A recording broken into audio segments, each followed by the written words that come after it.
Welcome, everyone. Thank you for joining us at the first workshop of the 2022 Freelancing series, which is focused on helping all of you explore and achieve your goals in the gig economy. For those of you who do not know me, I am Alan Kersner. I am director of the Temple University Entrepreneurship Academy, which is part of the Innovation and Entrepreneurship Institute here at the Fox School of Business. And TUEA is focused on facilitating the integration of entrepreneurial thinking and doing throughout all 17 schools and colleges within the university. Our initiatives include the Social Impact Summit and Changemaker Challenge, which occurred 2 weeks ago, or a week and a half. The Bachelor of Fine Arts with Entrepreneurial Studies programs at Tyler or with Tyler, and many course integrations. Before starting our program on Is Freelancing for You, I want to tell you about upcoming sessions and opportunities in the freelancing series. So, but before I go into that, I do want to emphasize that when we say freelancing, we're talking about consulting, selling your own goods and services, tutoring, being an independent healthcare provider, selling your own goods. So we use freelancing because it's very tough to come up with one term that encompasses everything. But if you're thinking of doing anything on your own, this is the right place for you. So our next session occurs a week from today, March 15th, where we're going to have an expert panel talking about how do you market yourself. And it's entitled, Why Should I Choose You? Because ultimately, no matter what you're doing, there are a lot of other people doing similar things. So in this panel, we're going to cover how do you differentiate yourself from everyone else out there? And then how do you build awareness and start filling your pipeline of potential customers? So we'll be doing that a week from today. On March 22nd, we're going to be covering legal issues that every freelancer should understand. And our lead for that session is a lawyer, but also a very successful entrepreneur who started companies such as CollegeCast, where they teach college students how to develop podcasts and run a series of 10 podcasts. And he's also got a video production company. So he's a great lawyer, but he's also a very successful entrepreneur. On March 29th, we'll be covering legal issues. I'm sorry, I'm skipping. On March 29th, we're going to cover money management issues. And this is the one topic when we have alumni come back and talk about freelancing. They always say, I wish I had learned more about money management when I was in college. So we are going to start helping those of you who are in college and those of you who are alums learn more about money management. And then after that fourth workshop, I'm very excited to announce that we are going to launch our second ever mini accelerator, where we're going to work individually with 12 to 15 of you to help you either launch or relaunch your businesses. So you'll actually be learning in the real world how to differentiate yourself, how to communicate your brand. And it goes beyond portfolios and websites. How to price what you provide, how to sell face-to-face, a major fear of many of us, but something that's critical as you start your own initiative or grow your own initiative. And then after the mini accelerator, which will be about 4 sessions, 1 a week, we're going to tap that off with a showcase where each of you will be able to present your goods, your services to yourself to the Temple community and to the Philadelphia community at large, who are potential customers for you. And then we will also put up a Temple freelancing website where all of you will be featured.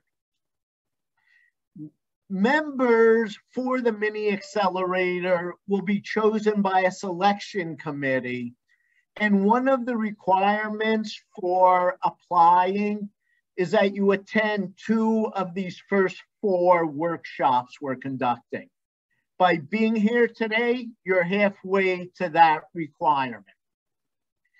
Okay, now to get to the reason we are all here today. And after our panel discussion, we will be taking audience questions. Feel free to put them in chat throughout the talk. And I am extremely pleased to introduce our moderator, Holly Logan, who is outreach specialist at the University Career Center.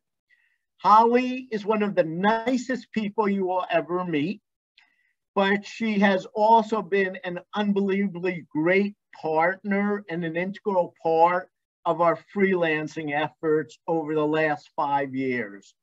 So with that, I will hand it over to Holly. Thanks so much, Alan. I really appreciate that introduction. You're very kind. And good evening, folks, and happy International Women's Day. I don't want to forget that. It's great to also see a wide range of majors represented here in the audience. So welcome to everyone. I'm really excited to participate in this conversation tonight. Like Alan said, my name is Holly Logan.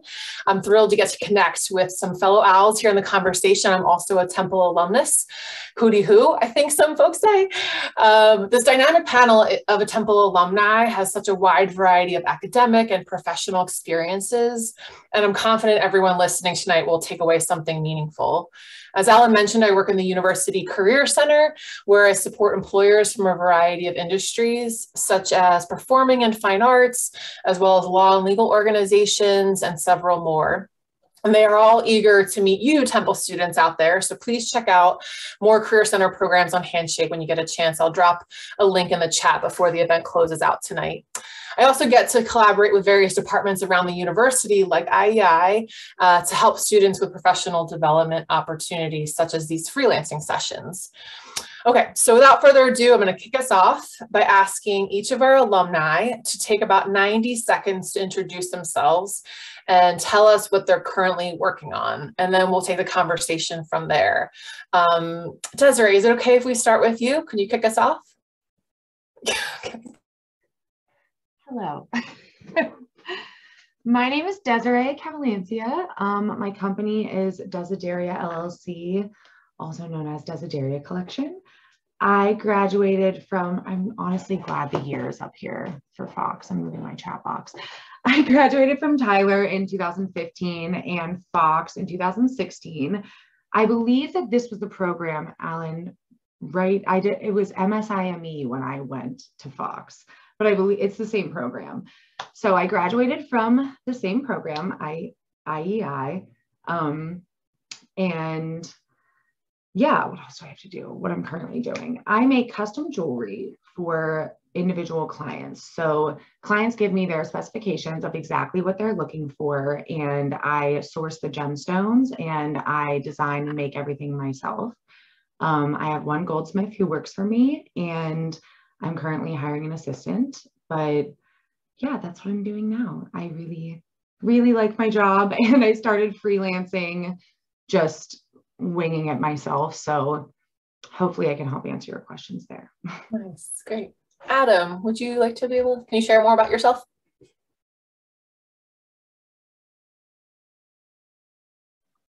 Yeah, happy to. Thanks for having me here. I'm Dr. Adam Bedixis. I graduated from Boyer in 2013, and with my doctorate. And I have more recently returned to join the faculty as an assistant professor of music technology here, which is very exciting. I am a musician, a drummer, composer. I've worked a lot in film and concert music, done things with video games. And so I sell my own sheet music and the compositions that I write. I also sell my services as a composer, also as someone that develops audio technology for different applications. And then additionally, I'm president of a corporation called Splice Music, which is a kind of all-encompassing business that looks to expand the world of electronic music. So we have educational outreach programs. We work with musicians to develop music and record music. So kind of all of the things that are involved in that more broadly. Thank you. And Brandon, you're next on my screen. Could you share more about yourself? Hi, everyone. I'm really excited to be here. I graduated from Temple 2 years ago now, December of 2020, from the College of Liberal Arts with my bachelor's in English. I'm based in Philadelphia, born and raised. I currently work as a media coordinator at an agency based in Boston, but on the side, I do freelance writing, freelance journalist, freelance writer, etc. I've worn a lot of hats in the freelance writing space. I've been a reporter, I've been a list writer, but right now I'm not really attached to any specific outlet. I just write for a handful, except for I have a monthly column with fangoria.com. So they cover horror movies, horror video games, but I cover a lot of topics under the entertainment umbrella. But one thing with freelance writing is that I feel like it can be kind of not exclusive, but it feels kind of hard to break into sometimes. And from what I've learned is that mentorship and getting resources from people already in the space is really vital to breaking into the space. So I'm really excited to be here today to help out anybody that's interested in it and give any tips and stuff like that. That's great. Thank you. And Sarita, please. Hello, loves. I am Sarita Martin, known as Sincerely Sarita. I'm CEO and founder of Sincerely Sarita and Company, which essentially we strategically communicate the stories you want to tell. That's really what it's all about, and make the world a better place in the process of doing so. Really focusing on helping folks to empathize, empower, and evolve. In short, I'm a strategic storyteller. I actually carry that title in my work with lovenowmedia.com. Love Now Media is actually an empathy-centered media company that is really focused on advocacy, storytelling, that and much more. I do that work. I also am director of marketing for Black and Brown Founders, which is a nonprofit organization that is based in California. And that organization provides community education and access to Black and Latinx entrepreneurs, really allowing them to launch and build tech or tech-based businesses with modest resources. In terms of freelancing, that is part of what has greatly shaped my path and the work that I do today. I graduated from Temple in 2012. I'm actually from Pittsburgh. So my whole reason for coming to Philadelphia was to go to Temple. It was my dream school. And I learned so much during my time there and made some really great connections. And that's just one of the many reasons why I'm super grateful to be present with you all today and to engage in this conversation. So looking forward to it. And thank you for having me. Great. Thank you. And I'm going to keep going with you, Sarita, since you started to kind of dip into your passion and your path. And I was, if you could talk a little bit more and elaborate on your journey and what you studied in college at Temple and what you intended to do with that degree at the time, and then maybe how you then brought yourself into more freelance work. Yes. So long story short, nothing in my life is, I've never done anything in my life traditionally. Okay. So I came into Temple just bearing the non-traditional student banner. When I entered Temple, it was 2008. I came to campus with, I believe my daughter was 18 months at that time. So I graduated high school a year early. And at that time I was living in Delaware. So I graduated from high school in Delaware a year early. I found out at Temple, if you had a child or a family, you were able to get housing on campus. They offered family housing. So knowing Temple was always my dream, I applied, I got in, and myself and my eldest daughter moved on campus. I majored in journalism. And my vision at that time was that I would be, you know, this CEO running a magazine and, you know, just calling the shots and doing all this great stuff. My heart was always with storytelling though. And so I got, of course, into Klein and started to build some really great relationships. I originally was majoring in public relations and quickly realized that that was not the path that I wanted to be on. I really kind of wanted to dig into the storytelling aspect of it. So I switched to magazine and I focused on the magazine track. I connected with some great professors like Georgia Miller, and he was a great mentor of mine. Who else? Chris, there were so many other folks. But I got into it more and more, going to school full-time, working multiple part-time jobs. I started a student organization, Temple, Temple Non-Traditional Student Union. I co-founded that with Hania Sharp Brown. We raised a lot of hell on campus for non-traditional students, whether it was, students who were, of a certain age, or who were serving in the military, who were returning to school. We really kind of represented a vast majority of folks and kind of took it back to Temple's roots, because Temple was started as really a night school, right, for non-traditional students. And at that time, the school had really seemed to be getting far away from the very core demographic that it was created to serve. And so we created that organization and really built some great relationships on campus. That took us to Washington, D.C., where we testified at congressional briefings on behalf of non-traditional students and specifically student parents. And all throughout that time, I was still building my career, right? I'm still building my writing repertoire and all of that good stuff, my portfolio. I end up getting an opportunity to freelance for Ebony magazine, for their online website, ebony.com. And that really opened up doors for me. Ebony is of course, a major publication, even more so at that time. And I was able to start to build a name for myself. I had launched a blog. And I quickly realized once I was graduating that the landscape was not what it was when we were first going in, right? All throughout college, our professors were telling us that print is dying, and I was majoring in print. So here I am going into student loan debt, and my professors are telling me, figure out something else, get your digital footprint, start your blog, all of that. And that was what led me to start my blog, sincerelysarita.com. By the time I was graduating, I was still trying to figure out what I was going to do next. I knew I wanted to go the entrepreneurial route, but I wasn't sure how to do that. So I joined AmeriCorps.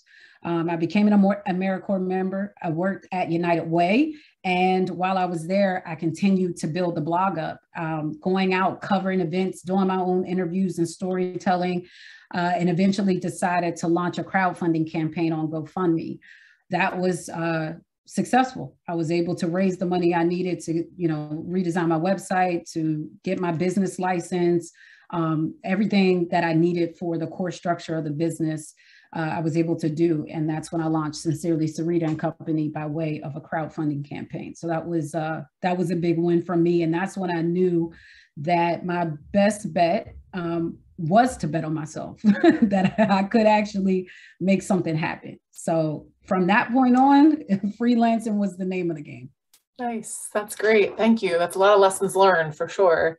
Adam, could I pull you in to talk a little bit more about your freelancing career and what benefits you found from different kinds of gig work, contract work, freelancing in that space? Yeah, sure. Happy to. And thanks again for having me here.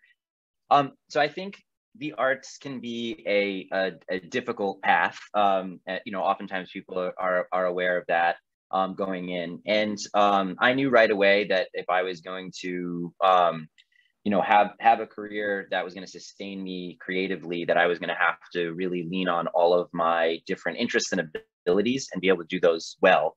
So I'm from Staten Island, and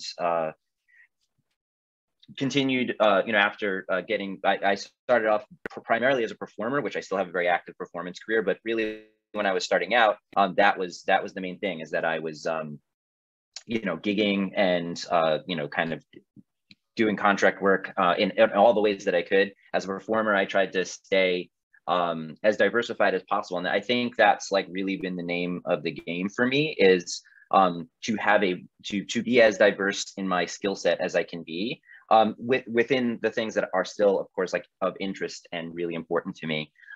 So that element has continued through. So I was playing in recording sessions on drum set. I was playing in orchestras for classical music. Really, I was doing like nightclubs at night. Anything and everything that I felt I had the skill set to do, which I had spent many years trying to hone.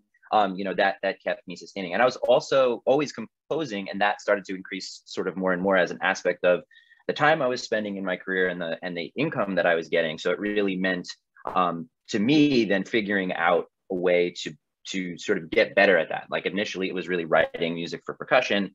And as that became sort of a greater part of what I was doing, I knew I needed the time, space, and mentorship to really get better at that. So that's really what brought me to Temple. I love the faculty. I was incredibly interested in the work that they were doing. And I had really started falling in love with the technology side of things, which I hadn't really had that much exposure to. I really came to that part of my career late in life, which is funny because that's probably the thing I'm best known for now. So I had been learning to code independently, and really just found a passion for that. I think there's a lot of similar thinking between composition, particularly music composition, and coding. There's a logic behind both that seemed to me to be very similar.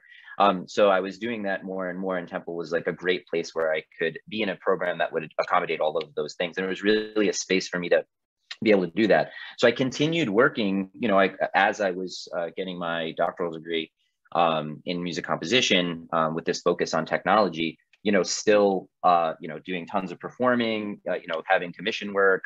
So that means for someone in my field, I have to be active also getting those things and maintaining the relationships that provide, those types of opportunities. And following up, when someone say a director reaches out to me or something like this to do a film, I'm also then, I might be in the middle of some other big project, but I also have to be responding to this director who may or may not contract me. You know what I mean? Like it's in negotiation with that part of the process. So it's really about being able to sort of like juggle all of these things, and time management has been an incredibly, important skill to learn, to know how to keep all of those balls in the air at the same time, not drop any. So I've had this part of my career really important, providing services and figuring out ways to, like, for example, selling sheet music on my website of the compositions I've written, obviously doing things on commission for a particular job, like work for hire type things, like for film, lots of like recordings that are then sold, albums that I may or may not own the rights to, that's another thing. Sometimes I'm doing work for hire also in that field. Sometimes it's a recording that I myself sort of own the rights and did the production for.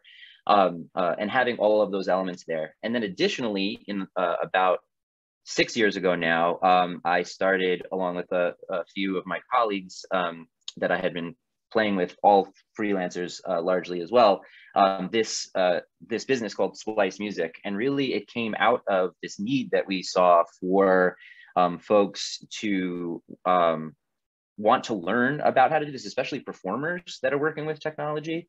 There's not really like training programs, like college conservatories don't usually teach this, although this is actually changing a little bit. And we really felt like there was a need for this and sort of a market for it. And so we developed this thing. And that actually then has split off into many other areas, including, like I said, now producing music, in that field through the many connections that we have made by like training these folks. We get really incredible top-notch performers, but they just haven't dealt with technology in this way. So, once we kind of give them the tools, then oftentimes they're really responsive to then wanting to do other projects and like, well, how do I make, what am I going to do in a project in this field? So that business has continued to expand more and more over time. So, for me, like freelancing has gotten me to this point in my life. Now actually having a, tenure track job, it's the first time I've some of the pressure is off of that type of like hustle. But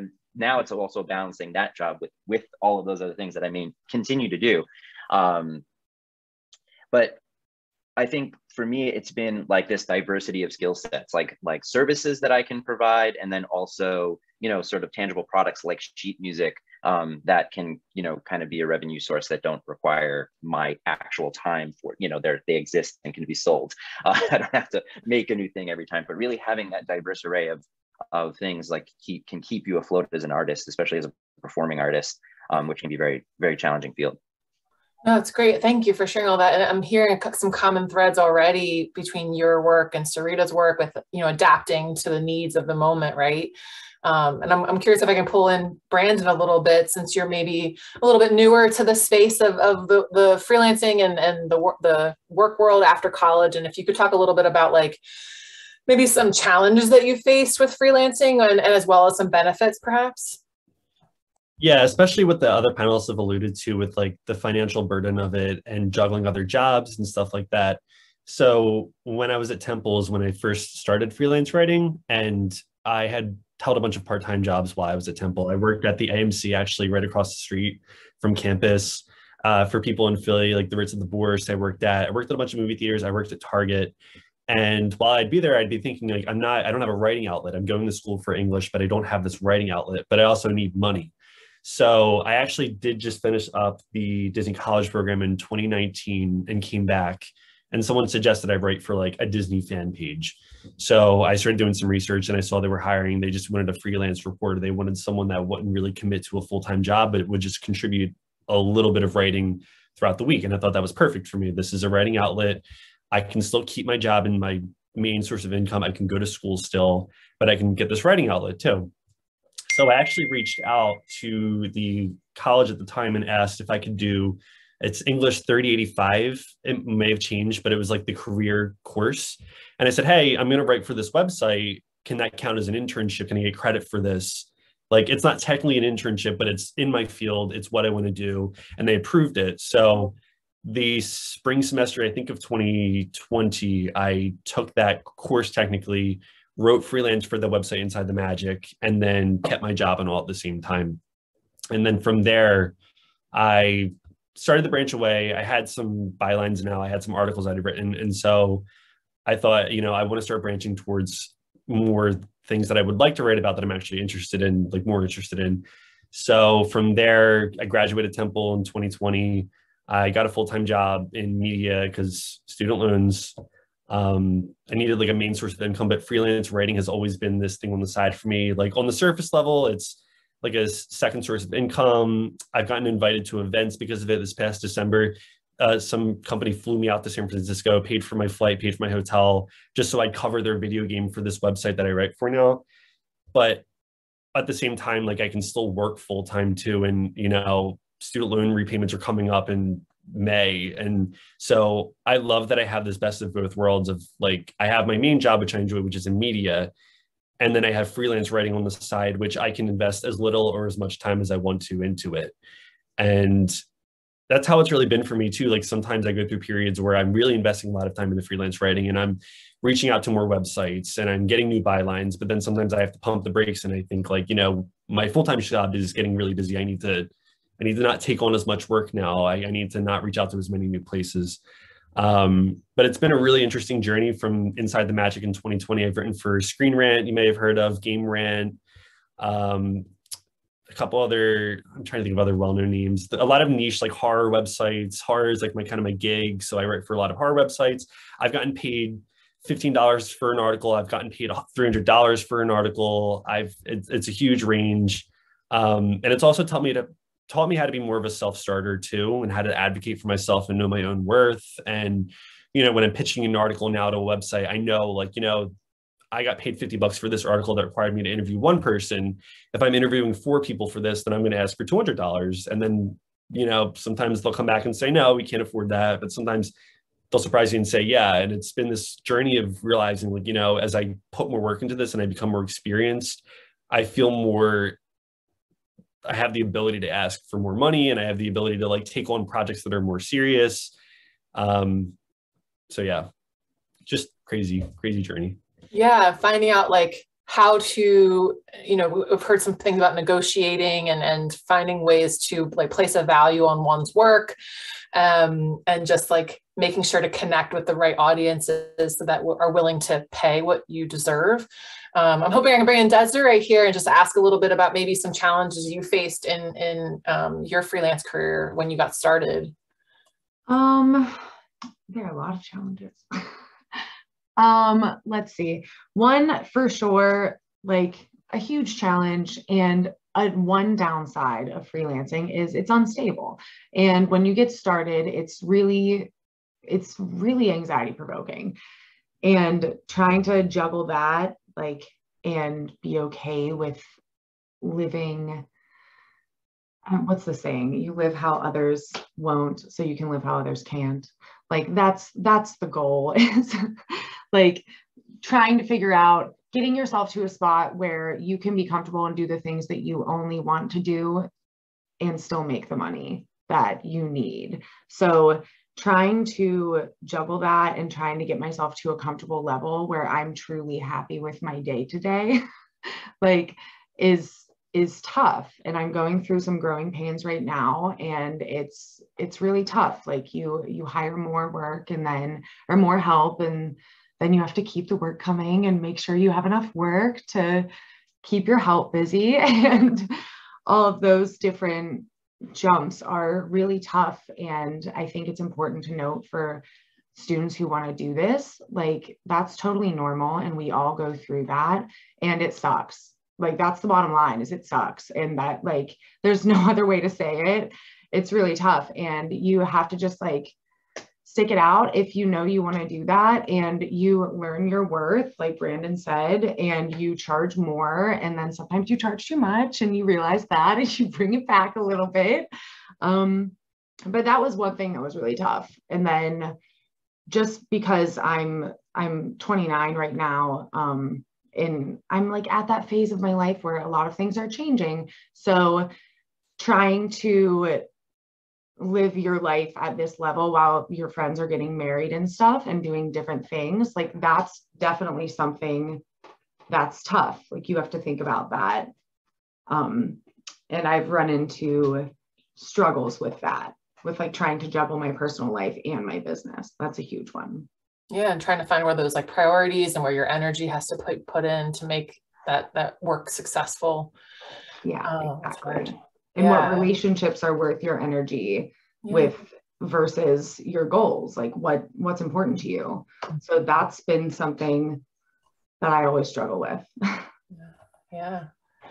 Sarita, I'm going to try to bring it back to you and ask you, you kind of started to talk a little bit about this with some of your conversations with professors and print sort of dying. And I was just curious if there was things that you learned while you were in school or things that you didn't learn that you wish you had while you were in school to apply to your freelancing work. You know, I think There isn't anything that I would say I wished I had learned. I'm a very firm believer in everything has its time and place. And a lot of it has to do with what you are actually ready to receive and to learn. I credit Temple a lot with preparing me for the real world. My professors did a really great job of having honest conversations with us about what was happening in the market, around what was happening in the hiring landscape. If you were looking to go, get that 9-to-5 or become an entrepreneur, the great thing was that there were professors who had all walks of life, to offer you. Freelancing at its core for me has been about relationships. And my time at Temple really laid a solid foundation for the core of relationship building. And I was able to take that and transfer those relationship building skills into other areas of my life, be it personal or professional. So I can't say that there's necessarily anything I wish I had been taught. I think if anything, what it did teach me was the importance of self-advocacy, of holding space for other perspectives, so that you could actually have conversations and find out information like, hey, what should I be charging? What is the market rate? I do want to charge what I'm worth. How much am I willing to push the envelope, right? Actually, my content is quality. And so therefore, that price won't work. Where do I fall in the market in terms of availability, skill set, time management, all of what do I bring to the table, right? And if this table isn't working for me, then much like a class, I got to transfer out of this joint. I can't, I'm not staying here, right? So I think it really, for me, it's all about and has always been about relationships, because it's relationships that open the door for me with professors, with clients, whatever it was. I remember professors that I did not have a great relationship with initially. Chris Harper, I don't know if anyone has had him, but Chris Harper and I did not start out really well. And I was like in my capstone course and having to go into Center City to TU in Center City and lugging all my equipment and stuff. And I had both of my daughters by then. So, I was covering Brewery Town, and I would have to sometimes go to Center City to get the equipment and check it out, or, to go to class and then lug it to Brewery Town and then cover, whatever was happening in the city. Sometimes I'm bringing my daughters with me, and, just having to work with my team to produce the content for Philadelphia neighborhoods. And Chris and I had just some initial differences about how the work needed to be handled and where the focus needed to be. That was what it came down to. And I remember he and I really kind of just having this honest conversation about all right, what's your deal? What's my deal? What are we here to accomplish? And how can we work to each other's strengths? And by the end of my capstone experience, he was, if not one of the most influential professors who really shaped the way that I approach storytelling even till this day. The standards that he helped my work to, then translated into standards that I held for myself from a professional standpoint. So, in terms of even being able to navigate how you grow a relationship that may start off rocky or doesn't. I got that real life experience at Temple and was able to really take that and build so much from it. And in full transparency, during my time at Temple, life was real. Like I said, I had children. I'm dealing with you know, navigating public assistance and stuff like that, to then getting paid thousands of dollars sometimes, be it, you know, per project or hundreds of dollars per hour to do the work that I do, right? So the relationship aspect is so important, because what I learned even through that was, with freelancing, it's like heavy on the free, but like the free being like the freedom to choose, the freedom to be, the freedom to like, to have a say in the structure of your life. That does not mean doing stuff for free, right? Even if it's bartering or whatever, you got to be clear on like the value in your freelancing. So yeah. That's great. Thank you. And I'm going to try to bring in Brandon as one of the more recent graduates, and hearing a little bit maybe if there was anything that you look back at your time as an undergrad and you wish you would have learned that you could apply now. Yeah, so from my experience, and I kind of alluded to this before, the freelance writing space in particular, for me, feels like it's somehow kind of sometimes difficult to really find someone that can give you the pointers that you need to really start with it. And so when I started freelance writing in college, I honestly, a lot of the resources I got wasn't at Temple for like things like pitching, like how do I pitch to a client, you know, what I'm going to give them, like how do I even set up that email? How do I find the email to reach out to? How do I figure out what rate I'm going to charge them for? Like these weren't things I could really learn at Temple. Honestly, it was just stuff I had to kind of research on my own, which is why I really appreciated that I was able to take that career internship course, because it kind of gave me that time to do that and just research, you know, where I could find that information. So, well, I'm sorry, could you rephrase the question again? Yeah, it was just the kind of what you said, like what you wish you would have learned or looked for, or what Temple would have been able to teach you in your major to apply now. Yeah. So as I was in the College of Liberal Arts, but I never actually took a journalism course, ironically. And I feel like if I did that, it probably would have covered, you know, how to pitch, how to like do all the things I'm describing. So I guess my point is, make sure that if this is something you're interested in, like you're making the extra effort to take that course to learn about it. Honestly, for me, I commuted to campus. It could have been that class was available, and I just thought, I don't want to go in at 5 o'clock on a Tuesday. I'm not going to take that course. Like in retrospect, I regret that. I wish I invested that time into that. I wish I invested more into the, like taking those avenues to learn the skills that I would have needed to break into the freelance writing space.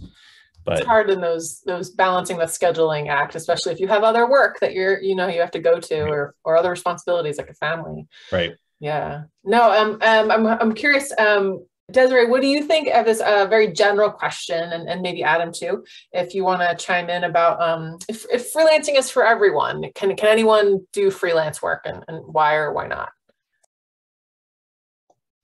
I would say yes and no, kind of what I said before. Like, if you're willing to put in the work, you can absolutely do it. You can do it. It's whether or not you're willing to put yourself out to put your future first. Yeah, I would say similarly, sort of a yes and no. I mean, I think there's certain personality types that it's easier fit, certainly, you know, because if you have to sort of get yourself out there in some way. I mean, some people shine through emails, others are really great at the, like, you know, sort of face-to-face, you know, and or somebody's going to be good at many of those things, but you need at least one of them that you're gonna, like, if you can't sort of be an unknown and make it, you know what I mean? You have to reach out,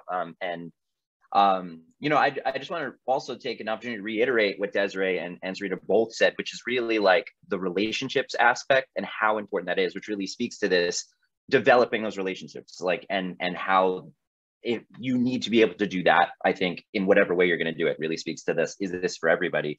And it's really the solution to so many of the issues, right? You look at the issues of like not having enough work, and the answer is developing relationships. And then you look at the issue of I have too much work, the answer is developing relationships. It was one of the biggest problems that I faced, was actually sort of like success. And when you got to that point, it's just like, I can't do all of this. You know, it's too much. And then it's like having the right people that you can reach out to hire, subcontract, and all this other stuff. But if you don't have those relationships in place, you know, then you're already overwhelmed and you don't know who to reach out to. And now you need to take the time to figure that out.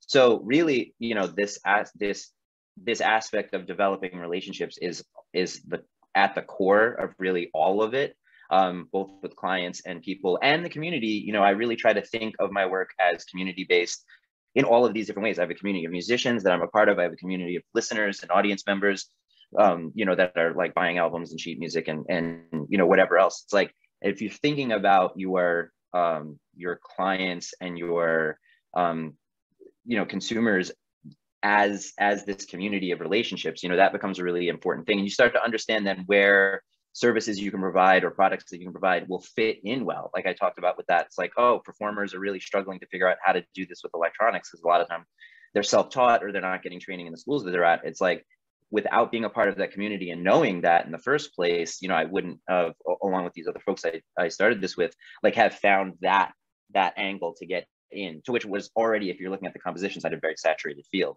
So, you know, it's all about relationships, I think. And that can definitely apply regardless of the industry, right? Like, because like you just mentioned product services, like, so for folks in the audience who maybe are not as much in like the creatives or media or communications or art space, even if it applies to physical therapy and trying to start your own business in that space, and like getting the word out about your organization to start in other ways to connect with more people for different needs. So that's great. Actually, can I add one more thing Please. to that? Okay. So along the same line, I think that it's very easy, or it's easier for people who are okay with inserting themselves. Like, inserting yourself is the most useful skill I have. I think that helps me in freelancing, because I constantly, like, you have to ask people if you can do their stuff for them. Like, hey, can I make your engagement ring? Like, I literally used to ask people that, like, corner people and be like, hey, can I make your engagement ring, please? Like, and that, being able to communicate that and being confident that I know exactly what I'm doing, like fake it till you make it energy, is really, really helpful. And if you can harness that, then freelancing will be much, much more, easily approachable, I'll say. Can I add something to that too, actually? Yeah. Yeah. So like for me, I think of it like this too. So freelancing is always, you have to reach out to somebody. They have a problem that you're seeing that they have, or they have something that needs to get done and you're seeing that. So basically you want to be the one that's bringing the solution to them, whether it's a magazine that covers horror movies. Well, I'm a horror movie expert and there's a new horror movie coming out. I can provide them a review, a really good review. I can write well. So I'm going to reach out to the editor right now and tell them, you need this. I'm going to provide you with that. And if you can set it up like that to whoever needs it, of course they're going to say, well, how much do you want? Like, we'll pay you for that. And another thing I say to that too is, like, don't underestimate the power of an email too. Like for me, it felt really awkward at first. It's called cold pitching, when you kind of just find an editor online and you just reach out to them and you're like, hey, I know you don't know who I am, but I'm a writer and I do this. Like, would you be interested in this pitch that I have? So that feels awkward to just reach out to that person, but three things are going to happen. One, they're just not going to reply to you. Who cares? Two, they're going to say, no, sorry, we're not interested. Or they're going to say, I'm not interested, but I know somebody that might be interested. Or three, they're going to say, yeah, you're right. We do need this. This is how much we'll pay you for it. So I think that never underestimate the power of an email. Just reach out. Who cares? Like, it might be embarrassing. You might send the email to the wrong person who doesn't even have to do with the work that you're submitting it to. At the end of the day, it doesn't really matter. Like, just say, sorry, that's it. Or they don't reply to you and that's it. But I feel like most of the opportunities I've got have just been literally finding an email on Google with a website and just reaching out to that email. And then they say, absolutely, yeah, we want that. We'll pay you $100 for it. And then you're good to go. Just put yourself out there. Yeah. Sarita, please. Yeah, did you want to add to that? Yeah, I think long story short, no, it's not. It's not for everybody. That's just, I can't be more honest with you than that. This is not for everybody, and that's okay, right? Like, if you can invest more of your time in figuring out what you want to do and why you want to do it, you're going to save yourself a lot of time, energy, resources, capacity, all of that. You're going to save yourself a lot of sacrificing that you wouldn't necessarily otherwise have to do. You know, I just got off of a conversation with a founder who was speaking about a boot camp experience. And one of the things that they mentioned that they found valuable was that the experience allowed them to get a lot of the information that they needed without them having to learn some of those same lessons as they were putting out money in the process, right? And burning through cash, burning through resources.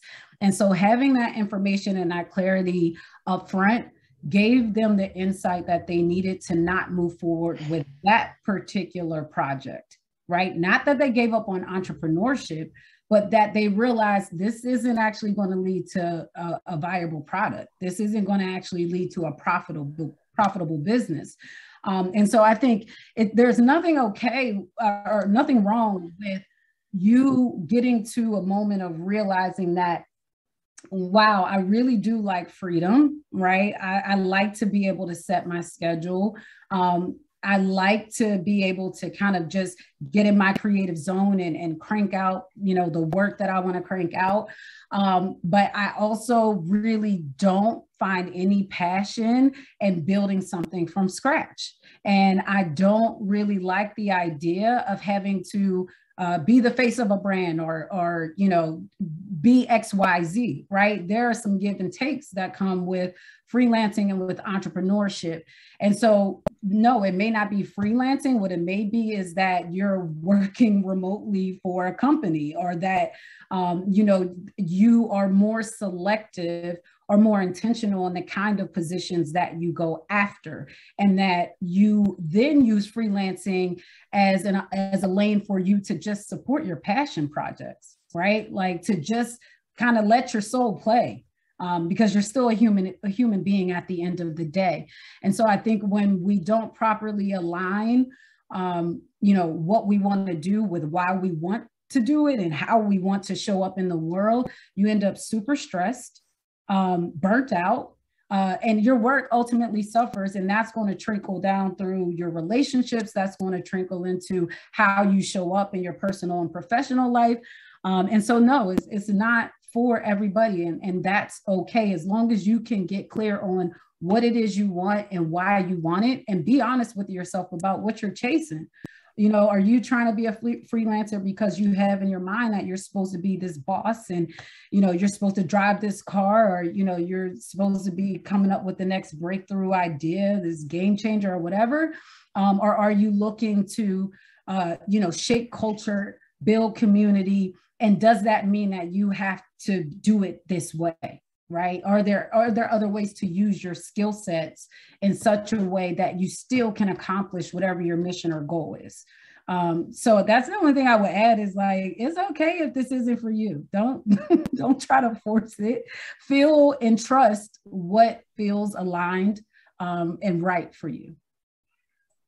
That's awesome. Thank you. Yeah. And if feel free, everyone in the audience, please add to the chat if you have questions. I'm going to ask one more of the entire panel, and anyone wants to chime in. But so I think there's a history aligned with freelancing and contract work and just entrepreneurship in general of hustle and grind, right? Like, and the past 2 years maybe have forced everyone to slow down a little bit, and maybe that's changing back now. I'm not sure, being in all your spaces, like, what have you seen that has changed in the past 2 years specifically with the pandemic, and how it's affected how you work or interact with clients or anything like that?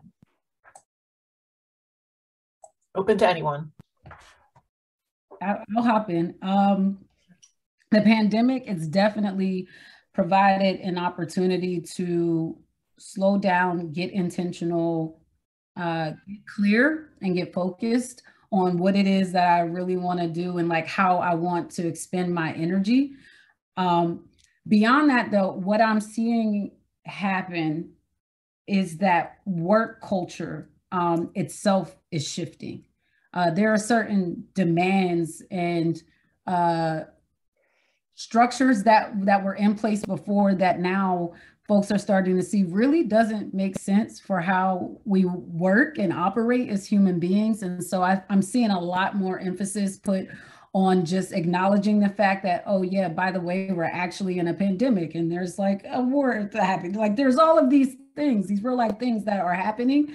And so therefore, please, if you can, let's try to aim to get this done by this date, but also contingency plan. Like this thing is working, we'll figure it out. There's more openness to going with the flow, but also staying really clear on the mission and kind of being able to check in along the way. So I think just work culture in itself has shifted. And I think in a good way for humanity, if we're paying attention and keeping our pulse on it, it's going to be on us to figure out how to continue that post-pandemic. But I honestly can say that the past 2 years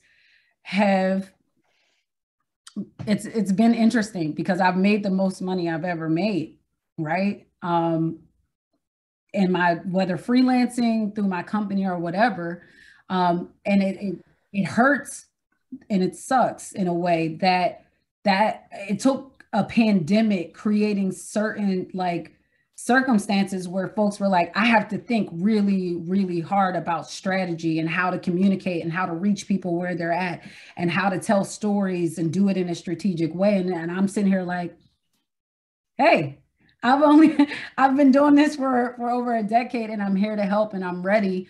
And, these are my core principles: empathize, empower, and evolve. And let me help you, right? Like I'm poised to be able to help you. So it's interesting to have to navigate or pivot in a time like this as a freelancer. But I think if you invest the time in getting clear on what you're here to do and who you're here to serve, you can slowly but surely, one way or another, find your path through this, and then also make sure you're reaching the folks that you want to reach while sustaining yourself in a process. So, yeah. Cool. Yeah, could I jump in next? I think, Sarita really put it very well. There's like sort of two elements, which is there is, I think, generally a shift that people are, having all experienced this, this event together sort of as one human race, that we could all kind of see what the experiences were globally. People are more willing to realize that people have lives, outside of their business and are more open to prioritizing or allowing other people to prioritize that and not have it be a detriment. In fact, you see people sharing more about, oh, I can't, I have to pick up my kids, or that's really great, and I hope that continues. I really do. I'm a little skeptical that it will, but I really hope that it does. We'll just see.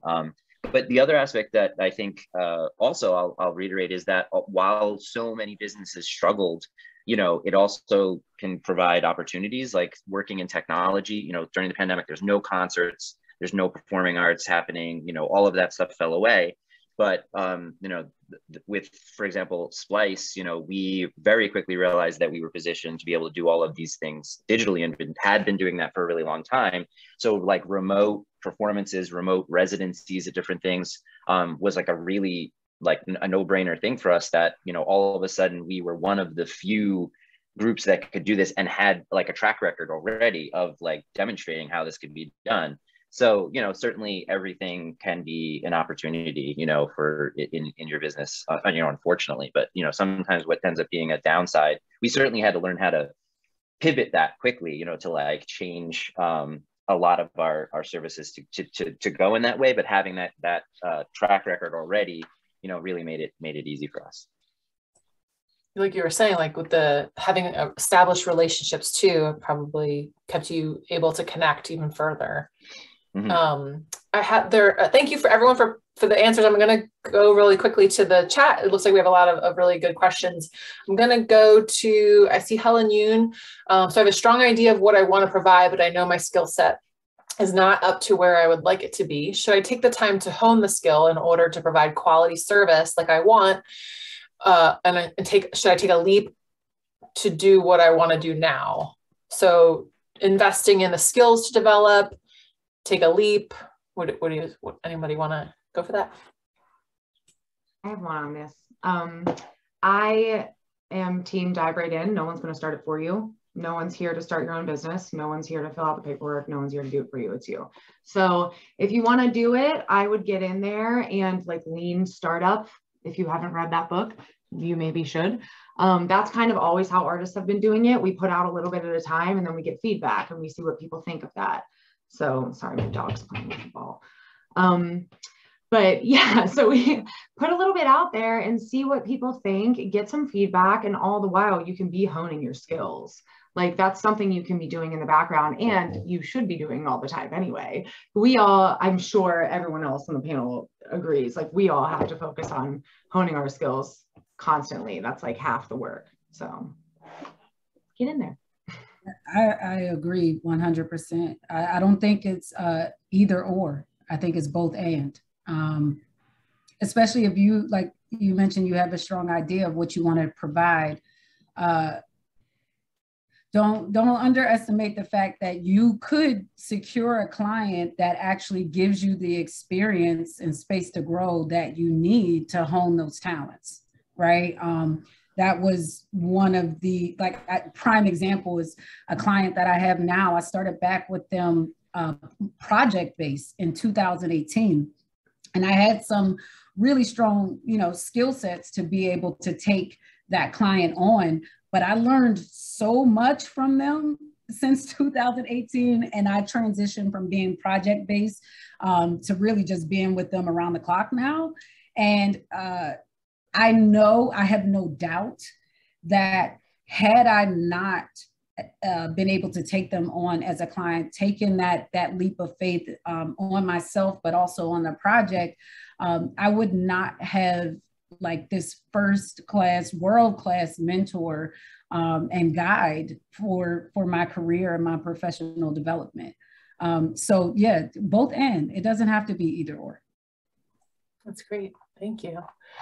We have also some overlapping questions. So freelance writing and finding work and clients and building a network, and some questions are asking about just generally Googling. And I think a few of you have already alluded to cold emails and cold calls are also part of this. But for the freelancing writing, where do you find the writing opportunities? If you want to chime in there.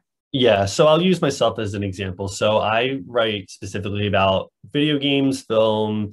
I love horror, whatever. So what I've usually done and what I did at the beginning was I would Google, most popular horror websites, horror magazines, and then I'd go on their website and literally just look for their about page. It's called a masthead, and it'll say like, here's the editor in chief, here's the managing editor, and then from there you got contacts, and then like I said before, come up with a really great pitch. I can actually drop a really great resource for coming up with pitches in the chat. Come up with a pitch, reach out to that editor. And like I said, they don't reply to you. It's whatever. They reply to you, reject you. They say, hey, we're not interested, but we like the angle of your thinking. Maybe send a revised pitch, or we're not accepting pitches right now, but we will be in the future. Reach out to us again. And that's kind of how you start building contacts. And for me, a lot of the contacts that I have, a lot of the editors that I will work with on a regular basis now, I've gotten from one editor saying, hey, I really liked your piece that you wrote for our website. I know this person at this website also is looking for work similar to this. I can put you in contact with them too. And then you just kind of keep going from there. And it really does start from just that Google search of, let's say you're really into action films, or comedy or comic books. Search most popular, I think comicbookrant.com or something like that. You'll find websites you never even heard of, but they'll pay you well. They'll pay you, like I said, $200, $300. All you have to do is interview somebody or whatever. So yeah, Google is such a valuable resource. And also, honestly, social media is another huge one. I definitely don't think anybody should ever downplay social media. I've gotten so many opportunities through Twitter. The one opportunity I had to fly to San Francisco, I had from somebody reaching out. Somebody was a PR guy. He reached out and said, hey, I saw you write for all these websites. through a tweet, you know, we're interested in sending you off to San Francisco. Would you be interested? And I'm like, absolutely, you know. So like build your socials for sure, and Google. I think those are your two best assets. Sarita, any other freelance writing tips? I was about to like second what Brandon said, and like slide in DMs, but like for business purposes only, right? Like, yes, social media is there. It is a tool. Do not underestimate what a mention, a retweet, et cetera, can do, right? Like, as much as it's about you freelancing and getting your work out, sometimes you got to play it a different way. It's about amplifying work that's already out there and giving your perspective on what's already being discussed, and allowing that to shine in that way, right? Because there are other folks who are freelancers, especially writers, and their work is being published. But their work is published in part because, number one, they've built a following, and so they are paying attention. Even if they don't like you to know, they are paying attention to who's mentioning them and who's retweeting and sharing their work. They're likely looking at those numbers. And so don't underestimate the power of you retweeting that and saying, hey, I've been following this person's work. I think this was a really thoughtful piece on XYZ. Here are some of my thoughts. And then start a little thread of like some things that you've been thinking, right? Just so that folks can really start to understand your perspective. And then maybe at the end of that thread, you leave a link to some work that you published, right? That's aligned with the topic. So again, going back to strategy, that's one way that you can build relationships with social media. Don't underestimate like the power of you actually just living your life and being present in conversations and letting folks know what you do and what you're passionate about, so that they can then have that in their mind bank and say, oh, actually, I know someone who could do this. Let me connect you with, and you're the person that they connect you with. There are a lot of great groups on like Facebook that I would definitely say get to searching, and leverage the Temple University network. There are so many amazing writers that come out of Temple, and folks in PR, please like let folks know what you want, what you're trying to accomplish. Let your professors know. So that they can like put you in touch with people. Like no shame in your game. Let them know what you need, and like leverage these relationships. You are likely paying for this education anyway, so make the most of it. Make it worth every penny. I put that in the, sorry, hi, it's Lindsay. Oh. I put that in the chat. Actually, do not underestimate the power of Temple.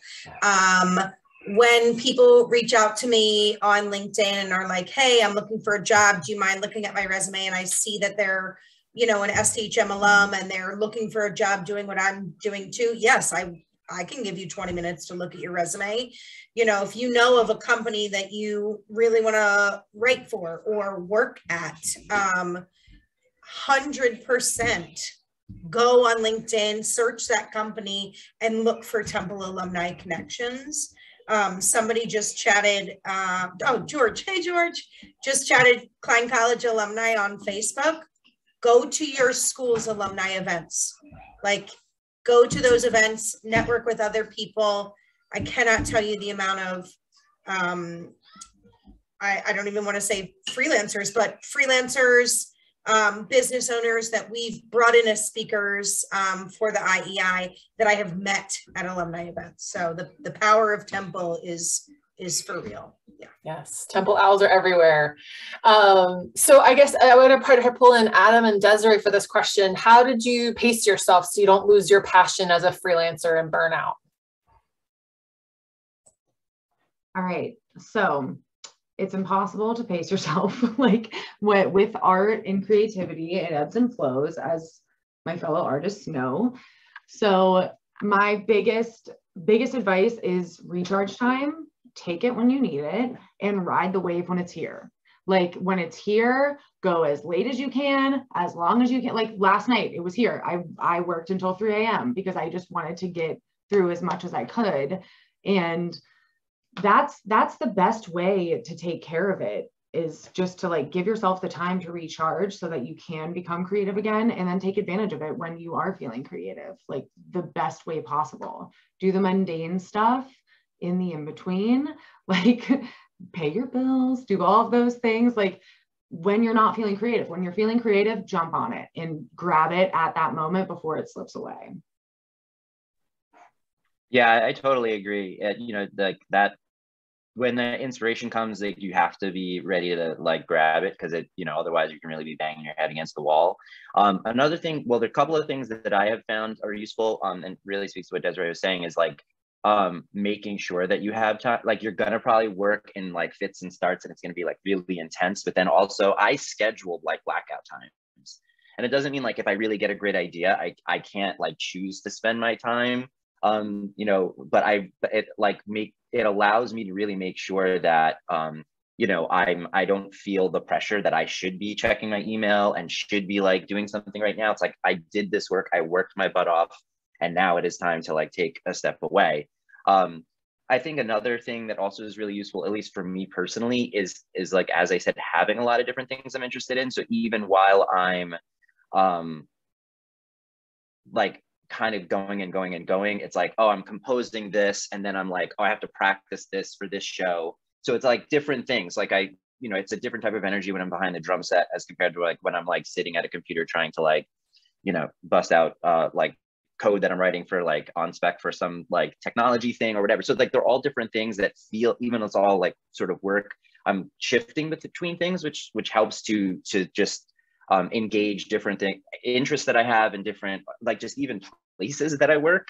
So I don't feel like I'm always in the same spot doing the same thing. So I think also trying as best as I can. Sometimes you can't. Sometimes like a job just requires that like you have to do this and you have to like, but as much as I can, I've gotten better at being able to have multiple things that I'm doing at the same time, so that I can shift through them, and that keeps me energized in all of them.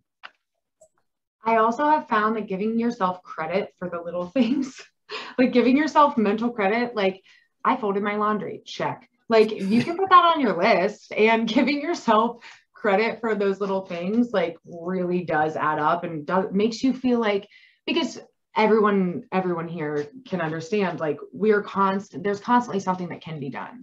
Something can be done at every minute of every single day. And if you don't like give yourself credit for those little things, like running errands and going to the bank and stuff like that, like that's involved in your work, and you should credit yourself for that. Like that's part of the deal. So like at the end of the day of like things like that aren't actual art, sometimes I can feel like, oh, I didn't do anything. Like, yes, I did all of these things that aren't designing and aren't setting stones and doing all that stuff, but it's an integral part of my business. Nice. I have one final question for all of you. And before I do, I wanted to ask, while each of you is answering, if you can drop your socials in the chat for any which way that you want folks to follow you, if or other ways that you want people to find you and connect and learn more about all your wonderful work. And so, Brandon, we'll start with you with this final piece of advice that you would want to share with this audience for anyone who is daring to be a freelancer after today. Yeah, I want to go back to my point before about social media. I feel like when I first started freelance writing, I didn't want to believe that social media was as vital as it was, because I didn't like the idea of having to basically start a brand of myself. Like you basically have to create a brand that is yourself when you're freelancing, so that people know like Brandon is a good writer. I can count on Brandon. I'm going to hire Brandon. I didn't really want to believe that. I wanted to believe more so that my work would just speak for itself. And for the most part, yes, it does. But at the same time, like we've alluded to before, you really do need to advocate for yourself as well. You need to put yourself out there. You need to be the one that's saying like, I am the one capable of doing this. You should be picking me. You should be paying me to do this, you know? And so I think that social media is something, especially with the pandemic, you know, everyone's been inside, everyone's been using social media. And working at an agency, I can even say, like behind the scenes, social media marketing is huge as it is now, and it's only going to get bigger. And it is super, super helpful as a freelancer for just if you go viral, then that's it. Like you might have clients for the next year because one thing of yours went viral. Or think about TikTok, when a TikTok video was viral about some new like makeup or a beauty hack, and then all of a sudden the stores are sold out of that, you know, new product because that video went viral. It's the same thing as being a freelancer, where if you showcase your work on social media and it goes viral and it gets all of those people's eyes on it, you're going to have work and you're going to get paid and you're going to get more connections. So as much as you might not want to believe it, because it is kind of stressful to think I have to put myself out there, I have to invest in my social media. I think that it's a super valuable tool that anybody can use at any time. And like, I'm verified on Twitter now, which I think is pretty cool. And I got that through writing, but being verified on Twitter, I can now reach out to celebrities. Like I have the ability, like when you're verified on Twitter, you can just DM certain celebrities and stuff. And so now when I need to interview or I need to get an interview, I can just DM a celebrity, or I can DM their publicist and be like, hey, you know, I'm doing this article. I want to interview the person you're, you know, representing. Can we set this up? And I've gotten interviews with like directors and like cinematographers and all through that way. Again, it all goes back to social media. I think that's a really, really vital tool. Cool. Anyone else want to jump in with final piece of advice for our future freelancers? Desiree. I will jump in on the social media aspect just because it's worth noting. Okay, I discounted TikTok because I'm a millennial and that's what we do. And I did for the longest time. My intern got me on TikTok, and I have had 3 videos with over 3 million views. And I got 65 orders of one necklace, and I got 50 just in the last 3 weeks. I've gotten 50 custom engagement ring inquiries because I had one custom engagement ring TikTok get 3 million views. And so out of those 50, 15 have already paid. So that's like, Brandon's totally right. I was very anti social media for the longest time. I'm like, I am who I am. I hate putting on an image, whatever. You have to do it. We all have to do it. And like, it'll definitely pay off. And with like the personality or the like relationship things we've been talking about, making relationships, if you are struggling connecting with people, can I just suggest some linguistics books? They're amazing. I don't think people read them enough, but there are ones that talk about the differences between men and women, the differences between mothers and daughters, different generations, and it addresses things like simply as like the pause between my sentences may be too short for somebody else. So they think that I'm stepping on them when in reality, like I'm trying to cover space for them, like cover the pause so then they can start talking when they are ready. So little things like that, like if you are having trouble communicating with people and like sealing the deal, grab a couple linguistics books. It might be helpful. Linguistics, you and Noam Chomsky. Okay. Sarita, you came off mute earlier. What were you going to say? No, I'm very, very much a do it on your terms kind of person.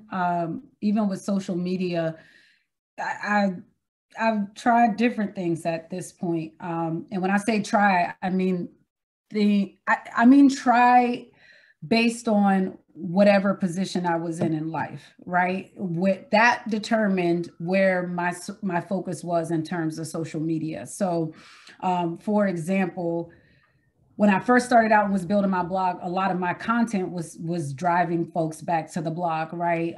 Featuring the folks who were who I profiled in my interviews, et cetera, or amplifying whatever work was on the publication site that I had been featured on. But as it has progressed, as my career has progressed, my relationship with social media has progressed. Now, there's definitely a lot more strategy in terms of who I mention, why I mention, who's included in the aspect of storytelling that I'm engaging in. And so it's interesting because one of the businesses that I recently mentioned contacted someone I know, and they're like, she posted about this and we had a bunch of people that, you know, started buying products and booking appointments and etc. And so now it's not, for me, it's not just about driving business or generating leads for my company. It's about what's the impact that I can have on other businesses and companies. And so I think it's also like being clear in how you're using social media and why. But I definitely believe, like, whether it's social media or the brand that you're building or the business, the vision that you have in mind, like, don't be afraid to do it on your terms and to do it in a way that is aligned and feels very authentic to who you are, because we can see when it's not. Okay, we can tell the difference. You can tell when someone is faking it and is going by a formula. And that doesn't always leave the best taste in people's mouth. And speaking of taste, the last thing I'll leave you with is this, like, whether in business, whether on social media, whether writing or whatever, taste your words before you feed them to someone else. Every time, all the time. Taste your words before you feed them to someone else. It will definitely impact the way that folks view you in business, but it'll also impact the way that people relate to you on a day-to-day basis. Thank you. Adam, final piece of advice. Sure. I mean, I'll just go back to it. And I think this like really touches on what everyone was mentioning, including the social media aspect, which is like building relationships and really thinking about that. Like all the way up and down the chain. And social media can be an important part of that, obviously. And for people who like feel like that it's challenging to get started, like, how do I talk about myself on social media? Like, you know, that may feel awkward. If you're thinking about it instead about building those relationships and you're reaching out to those people, you're creating connections in the community, you're participating as part of the community. I think that's like hugely big in, for example, like the video game community. Everyone's sharing their work, giving feedback on their work. From the developers to the audio folks to the composers, et cetera.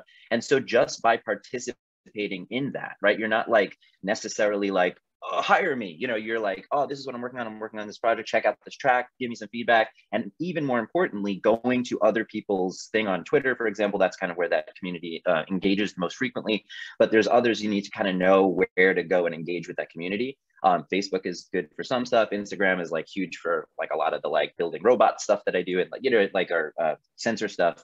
And so like, you know, you just kind of have to know how to engage. And if you're like dealing with those people, oh, I love this thing that you did, and all of a sudden you're in this conversation, you know, it's far more authentic and organic, which is sort of what Sarita was getting at. Like, if you're just putting out a post to try to promote yourself, it can come across also as like, you know, you're not part of that scene, you know, and you're kind of an outsider that's trying to just like puff themselves up. So yeah, really trying to be like viewing things from that relationship and community point of view makes it a lot easier than to figure out how you're even going to engage with social media, how you're going to engage with people in your like one-to-one, you know, face-to-face interactions and things like that.